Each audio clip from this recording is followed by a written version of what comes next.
Welcome to this episode of Ask the Guitar Coach, the only podcast where you get answers to all your guitar-related questions. If you're interested in developing your guitar skills and reaching your music goals, please send me an email at the email address ioannis@ioannis.org. That is ioannis@ioannis.org, so that I can let you know about all the different packages of elite guitar coaching and how you can get private coaching by me. Without further ado, let's go to our question for the day. Should I practice licks and solos with a metronome? Okay, so I will try to make the difference clear between licks and solos. Okay, a solo is a combination of several licks plus several melodic ideas. So a lick is one little element, like saying a word or a sentence, and a solo would be something like a paragraph or a group of paragraphs.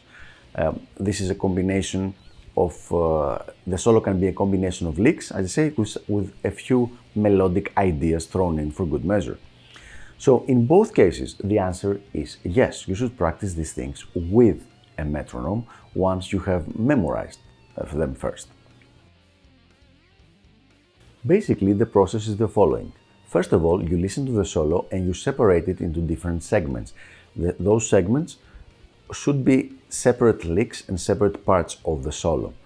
You should not be practicing immediately the whole solo from beginning to the end. Then you should practice each one of those licks separately and each one of those segments separately. And once you have them at a consistent speed, then you should put them together into the solo that you're trying to play, and then practice the whole thing with a metronome. If you're enjoying this show and you want to be notified whenever a new video comes out, make sure you press subscribe right here, okay? And also press the notification bell so that you can get a notification every time we release a new video. And now, let's go back to our regular episode.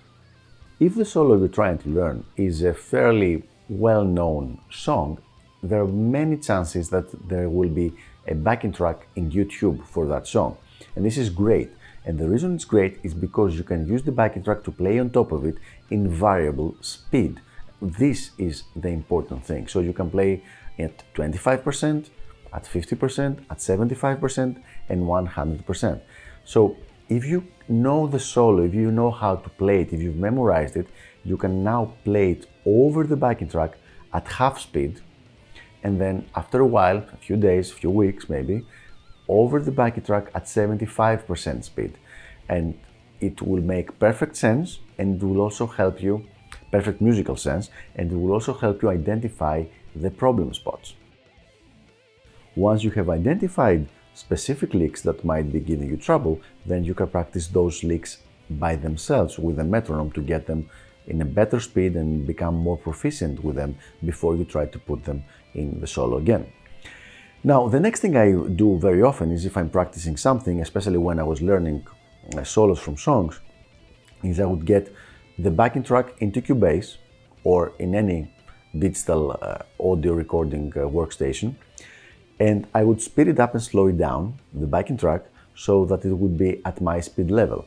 And now you will tell me, but this is exactly what YouTube does. Yes, but it does it in very large intervals, like 25 to 50% to 75. But in Cubase, I could go from 50 to 55, then to 60 to 65 to 70, before I go to 75%. And this helps a lot with being able to consistently speed up slowly a solo over time. But to answer the question, do you need to use a metronome? The answer is yes, both when learning licks and when learning a solo. But I feel that if you're learning a solo, you will also get a lot of help. It will help you a lot if you also use the backing track in YouTube. So there you have it. I hope this was helpful, and I will see you on the next episode of Ask the Guitar Coach. Until then, keep sending me your questions and I'll do my best to answer them.